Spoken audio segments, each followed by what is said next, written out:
Alright, so this is our Audi RS3. This is the car we picked up, brought home, and we're basically rebuilding step by step on this channel. And when we got it, this wasn't just some normal rebuild. This car had damage all around it. The outside was beat up and the inside was just as bad. And since then, we've already made some huge progress. We even got it back on its wheels and rolling again. But in the last episode, we went all in, we stripped the entire interior, pulled everything apart, and basically turned this thing into a bare shell. And today, we're finally doing the fun part. We're going to be putting the entire interior back together. Seats, trims, center console, panels, everything. And by the end of this video, the interior of this RS3 should look brand new again. Let's get into it. Before we start putting everything back in, I gotta show you guys how we even ended up here. Because last video, we didn't just take a few things out. We literally tore this RS3 apart from the inside. It started off pretty normal, steering wheel airbag first, then we pulled the seats, and at that point, the car already started looking completely different. But the deeper we went, the more we realized that this wasn't gonna be quick. Next up was a knee airbag, and that one was honestly way more annoying than it should be, because you don't just remove it, you basically have to take out multiple trims and panels to get access to it. Then we moved into the center console, which is pretty dirty and wasn't too complicated either. And once that came out, the car officially hit that stage where you look at it and you're like, yeah, we're committed now. After that, we went for the curtain airbags, and for that, we dropped the headliner just to make life a little easier. And I'm not gonna lie, I thought the headliner was gonna be a nightmare, but it actually came out way easier than I expected. Once it was down, we got the curtain airbags out, and it felt like we were finally making real progress. But then, of course, the car had one more surprise for us. We noticed the rear seatbelts were completely locked up, and we still don't even know why. And that turned into a whole mission. We ended up pulling even more trims, even more parts, and what was supposed to be a quick job turned into one of those how's this taking so long moments. But after fighting it for way longer than we wanted, we finally got the rear seatbelts out. And then the last piece of the puzzle was the driver's seatbelt. Once that came out, the interior was officially stripped. And this is what it looked like. Airbags, seatbelts, trims, consoles, panels, everything laid out, the car completely empty. It looked insane. And now the best part starts, because today we finally get to go the other direction and put this whole interior back together. As you guys saw, the interior looks pretty crazy, and we're going to start off with the seatbelts. This is the driver one,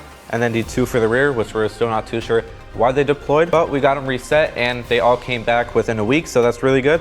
So we're going to start off with the rear ones because everything else that goes into the car kind of builds off of these. And these are super simple to install. Slide them into their correct position, make sure you plug them in, and then they're secured with one bolt. Also stay tuned until the end to find out how much we spent in total to fix up this entire interior.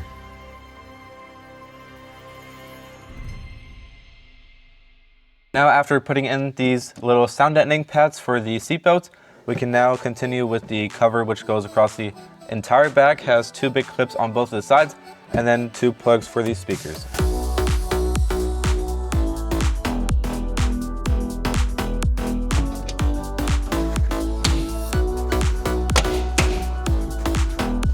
Now we can also attach the other side of the seatbelt on the bottom.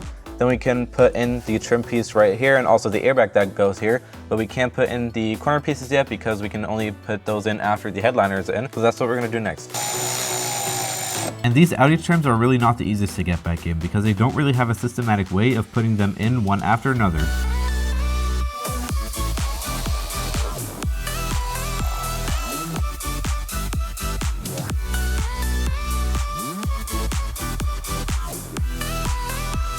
Now that the rear seat belts are done and those trims are also installed, we can now put back the cushion for the rear seat, which is just clipped in. And we had to take the cushion out so that we have access to the bolts and clips of the seat belts and the trims. Next up is the driver's seat belt, and then after that we can put the cover on of the B pillar, but we can't do the top part yet. Same thing again, we have to put the headliner in before we put this trim on. Something which I also didn't know before is that seat belts have different stages. They go from stage 1 to stage 3.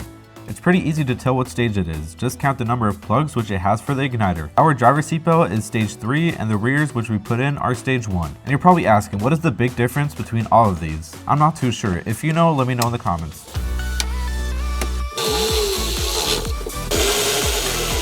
We also can't forget to pull the other side of the seatbelt through the B pillar trim, otherwise we'll have to do it all over again.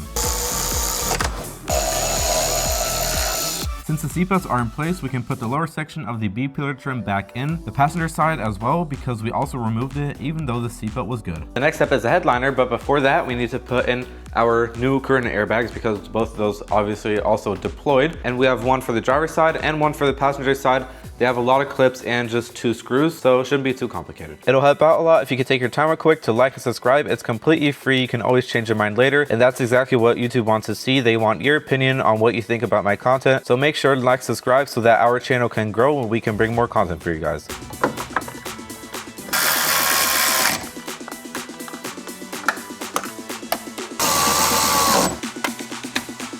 And that is curtain airbag number 1 done.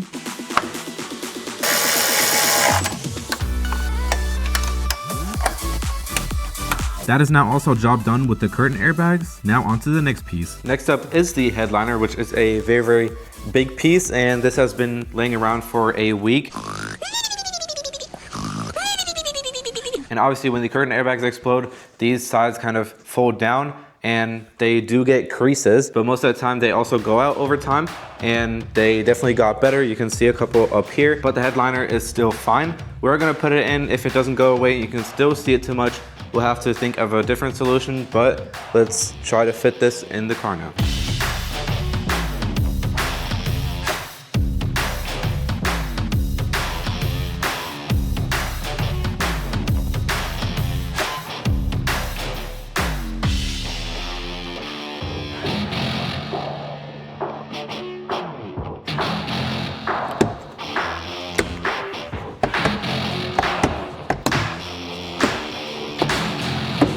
I have to tuck the headliner behind all of the trims now, and how I just explained, since the airbags bent it down, it wasn't easy to get it behind everything, especially the door seals because they don't hold it by a lot.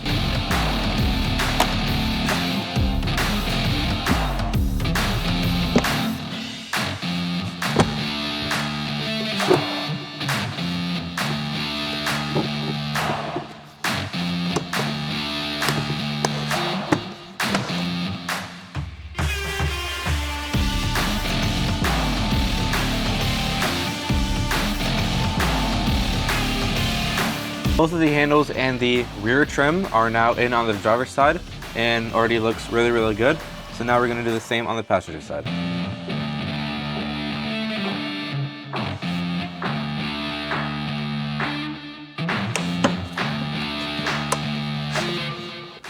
Now we do have one thing right here. The little hook that is on the handle right here did break off, so we have to order a new one, but we still are just gonna put this one in place so that it can also hold up the entire headliner.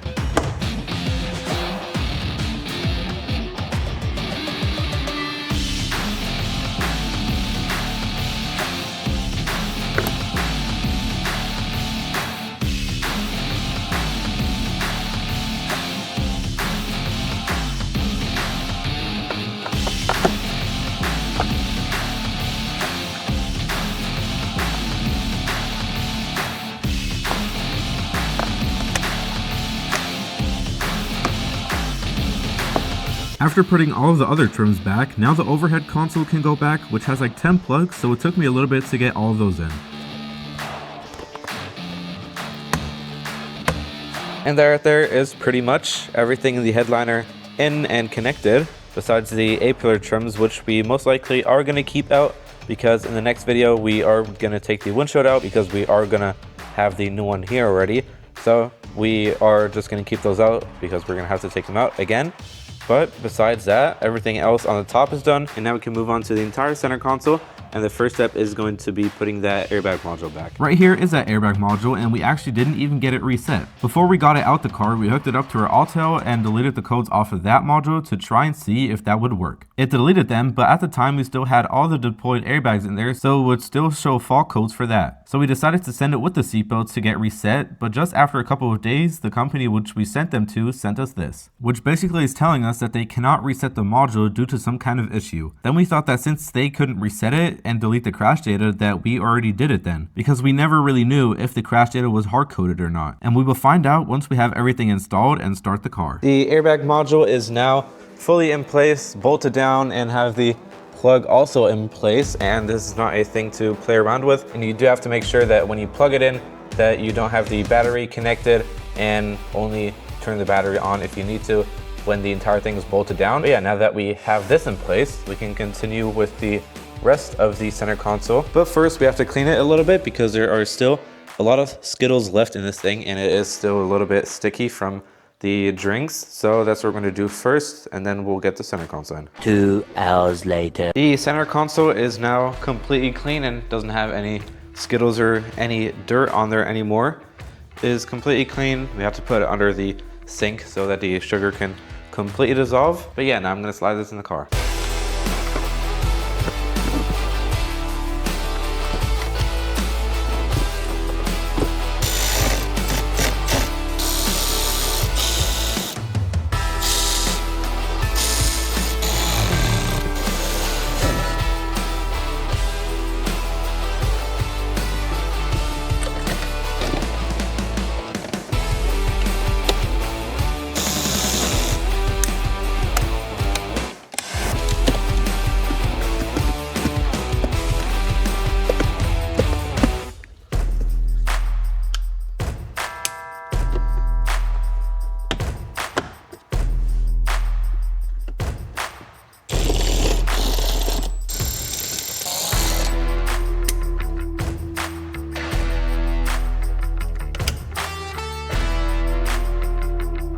Just like that, the entire center console is put back together and it's finally clean and looks brand new. Now we have another airbag that also deployed, which is the driver knee airbag.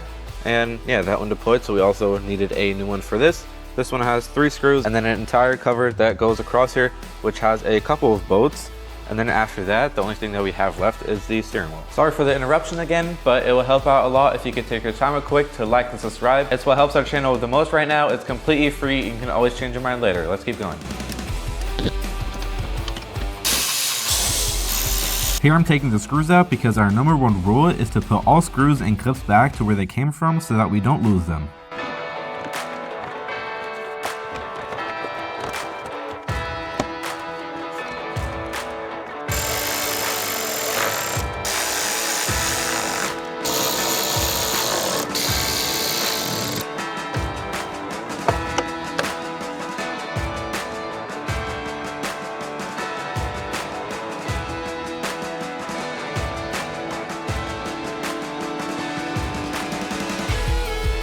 Next up is one of the biggest and heaviest parts of the entire interior, which is going to be both of the seats.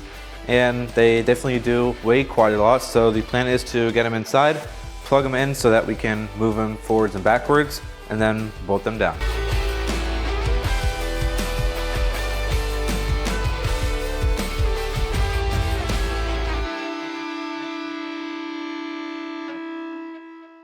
This right here is something which Audi did very well because they put the plugs for the seat underneath the carpet and hidden away very nice, because on other cars like our BMW, it just has one big chunky plug flying around underneath the seat.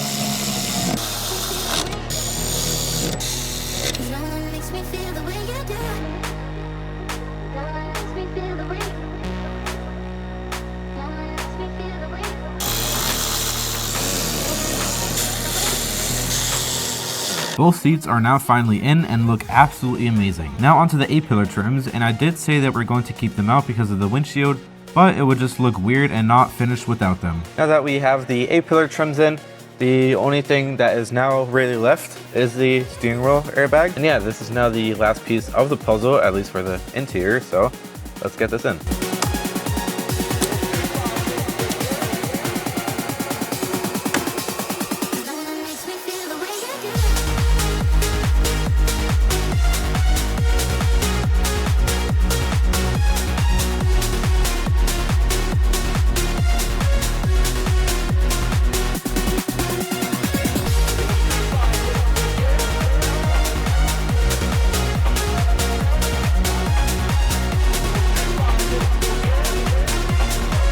And there we have it. The interior of the RS3 is now finally completely done. There's nothing else that we have to do now. It's completely clean out and brand new again, and that is now also step number 2 of this entire rebuild done. Goal number 1 was to get this car back on all 4 wheels, which we did. And goal number 2 is to finish up this entire interior, which we did, and also the seatbelts work. So that's also a good sign, because in our X5, those had a couple of issues after we got the new ones in. So these work, the ones in the rears work.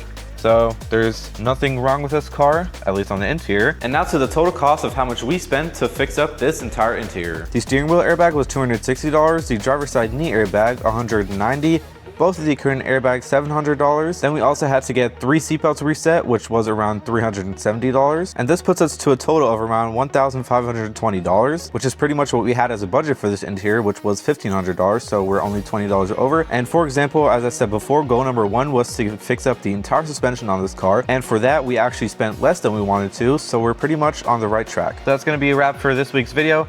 Make sure to check out my TikTok and my Instagram, going to be in the description below and also on the screen right now. I'm also going to try to post on there more consistently over the time as well, so make sure to check those out. So make sure to like, subscribe, and turn the post notification. Drive safe and stay tuned.